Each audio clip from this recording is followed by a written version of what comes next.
Não é porque estamos ausentes de problemas, de desafios, de enfermidades, de dores, de perdas, não. Estamos bem porque temos aquele que tudo vai bem dentro de nós. E nos ajuda, e nos cura, e nos liberta, e nos arruma, e abre portas. É por isso que estamos bem, né? Olha a Milce Machado dizendo aí, boa tarde, pastora, paz do Senhor Jesus Cristo, boa tarde, Shalom Mar. E ela está colocando o telefone aqui para você ser um patrocinador desse santo ministério. 12 988 45 29 02. Zenilda, a evangelista, Deus te abençoe, Zé, beijo. A pastora Claudete dizendo, fazendo o almoço e te ouvindo, oh que honra. Oh Jesus, hoje esse almoço, só não me fala, pastor, o que tem aí de gostoso, porque eu com muita vontade, é capaz que eu chegue aí, né?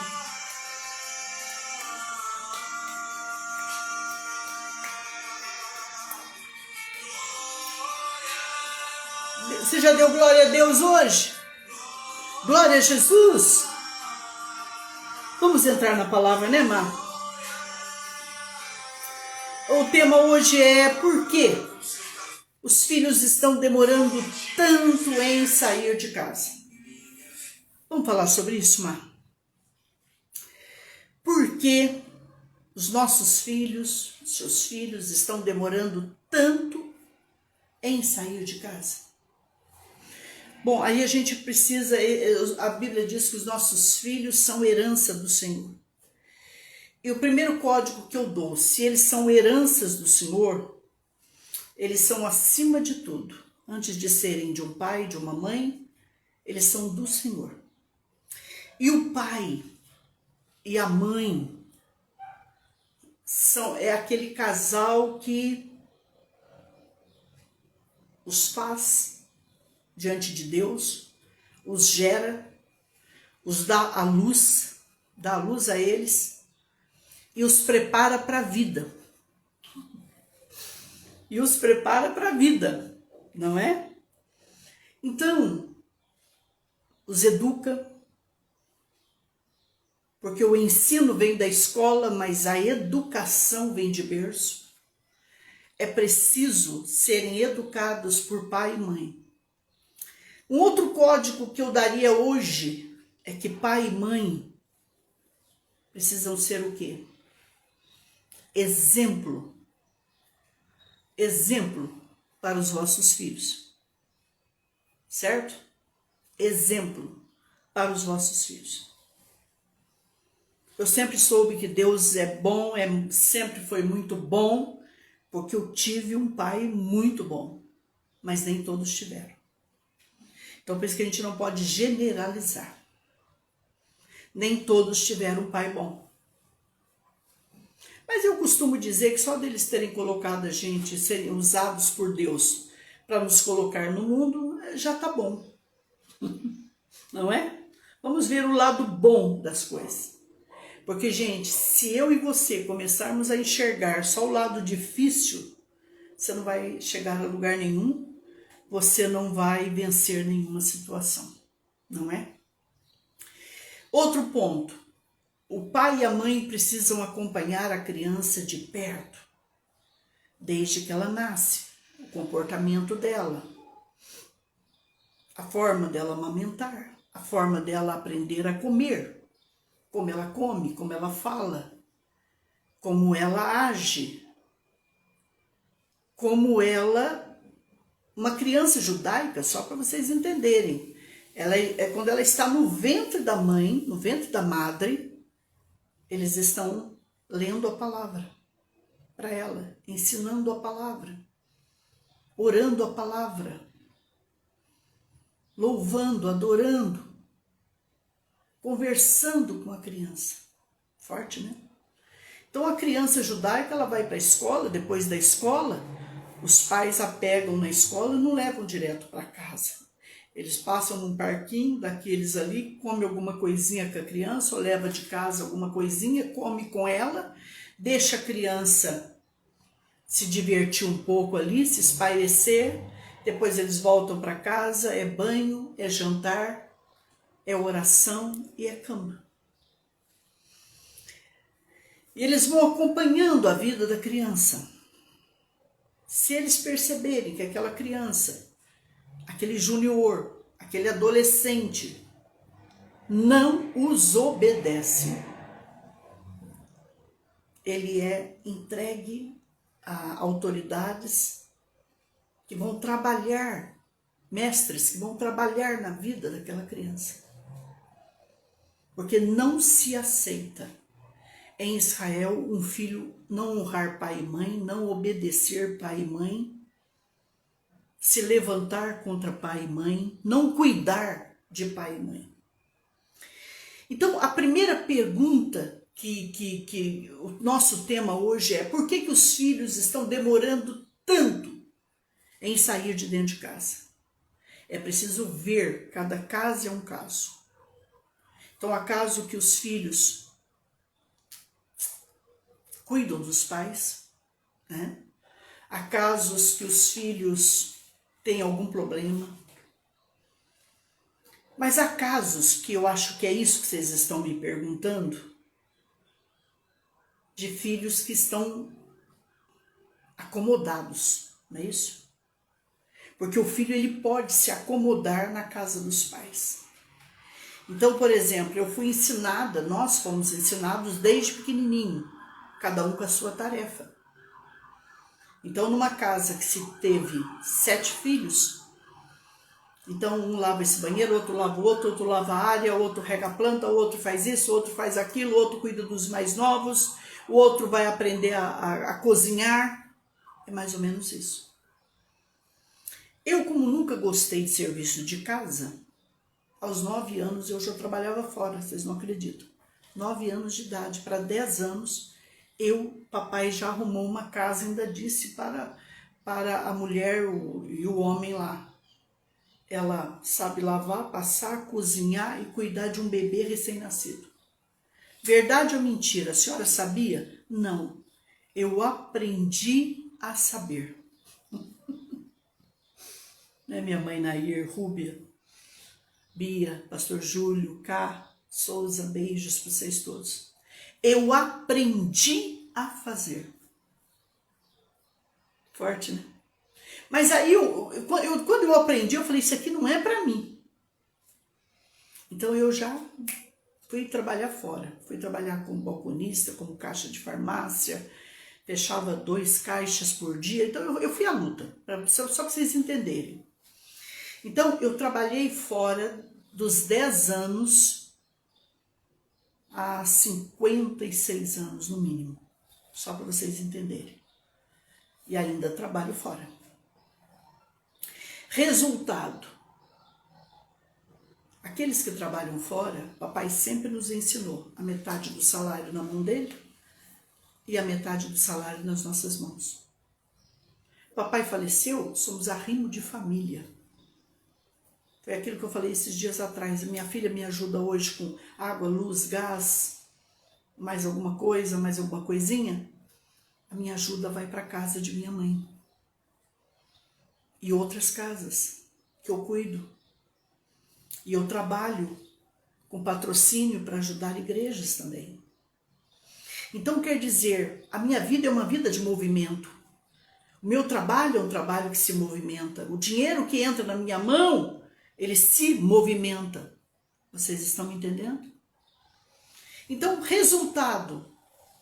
Se um filho, ele tem roupa lavada, roupa passada, comida na mão. Comida na mão. Eu nunca tive isso. Hoje eu tenho pela minha filha. Mas eu nunca tive.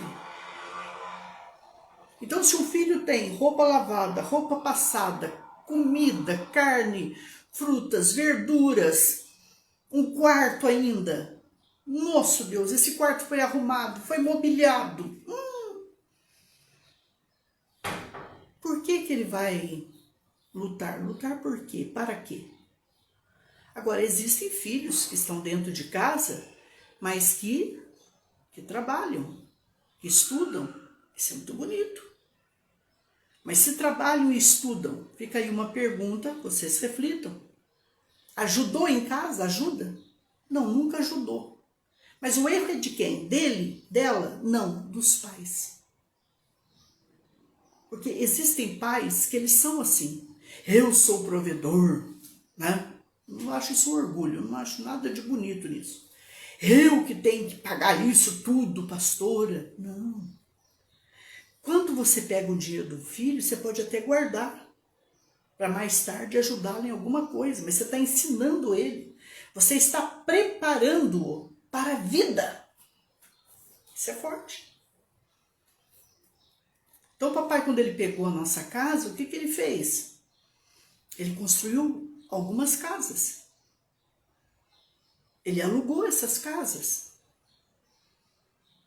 Então, quer dizer, ele cuidou o melhor de nós. E quando ele faleceu, ele deixou essa casa, essas casas. E mamãe, aí depois a família fez o que bem lhe aprouve. Então, gente, fica aí uma pergunta para mim e para você, que é para a gente parar hoje e meditar nisso. Se um filho tem tudo, e se esse filho nunca ajudou em casa, aí entra a sabedoria, a estratégia de se assentar com esse filho, com essa filha, saber conversar, não brigar, não discutir, não julgar, não jogar na cara. Porque muitas vezes um pai e uma mãe, eles erram a vida inteira, sem perceber. E depois eles vêm e jogam tudo em cima. Não. Aí tem que haver um trabalho de motivação. Motivá-lo a dizer o seguinte: filho, vamos fazer tal coisa para todos nós? Preciso de você. Filho, estou cansado. Filho, filha, o meu salário, o meu salário, o prolabore, diminuiu. Vocês estão me entendendo? Não?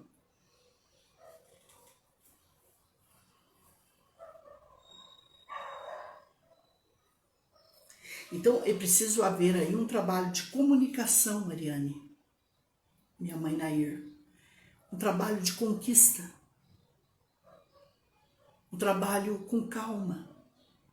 Por quê? Porque essa criança ela não foi ensinada desde o berço. Quando ela aprendeu a andar e a brincar, ele não foi ensinado que ele tinha que pegar os brinquedos, tirá-los, brincá-los, brincar com eles e depois guardá-los. Ele não foi ensinado. Vocês estão me entendendo? Então, a gente não foi ensinado. Se você não paga alguém para fazer isso, você tem que levantar e cuidar das suas coisas, arrumar a sua cama, lavar as suas roupas. Entendeu? Não? Isso significa o quê? Que não fomos ensinados. E tudo que você não faz desde pequenininho, depois é difícil.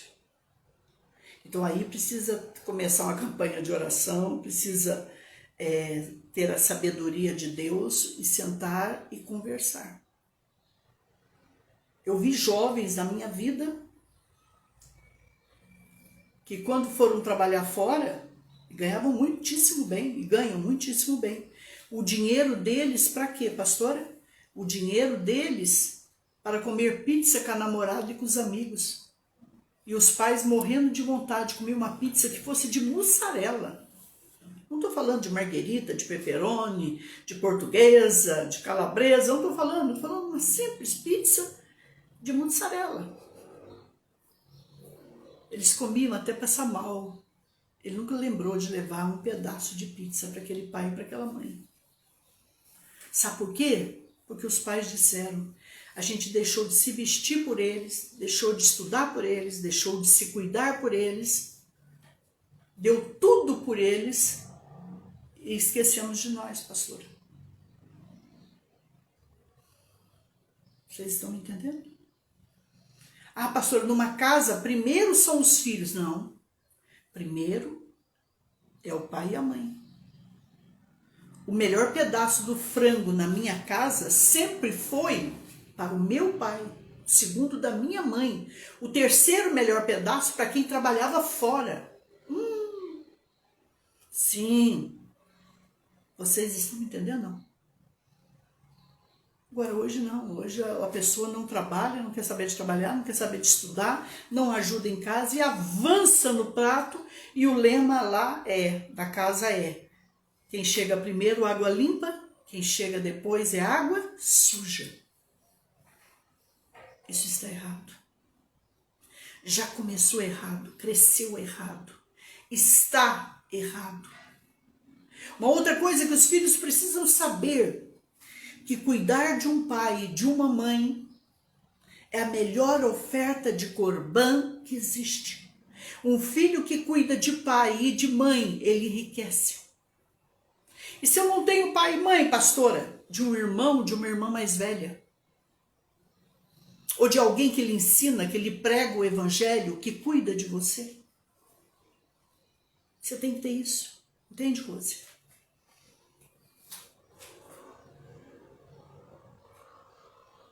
Então, o que está acontecendo hoje? Esses filhos vão sair de... Ainda tem uma parte que ainda pega a namorada e faz da casa dos pais um motel. Por que eles vão se casar? Até pôs a mão no bolso. Por que eles vão se casar?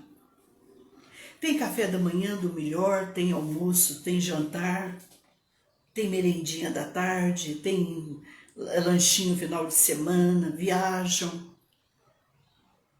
E a minha namorada ainda dorme no meu quarto, pastora.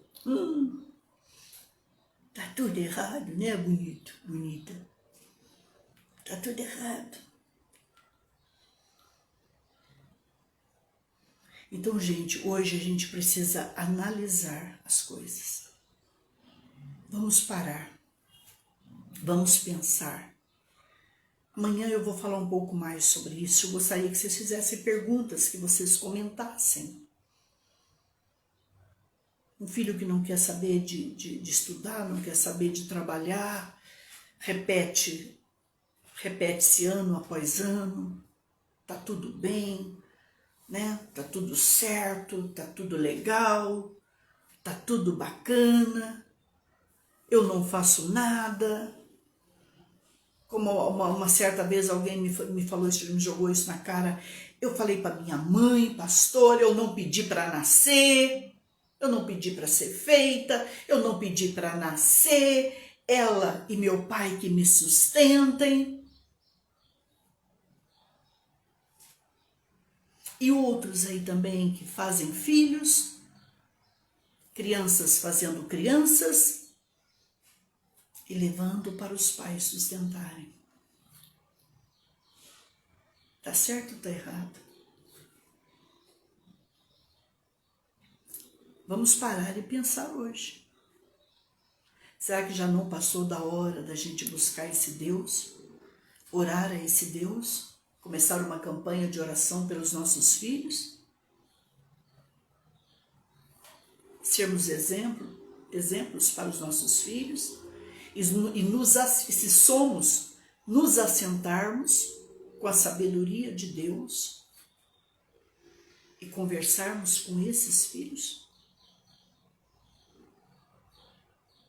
Eu conheço pais que morreram trabalhando na rua, enfrentando pressão altíssima, que atacou o coração, que parou o rins,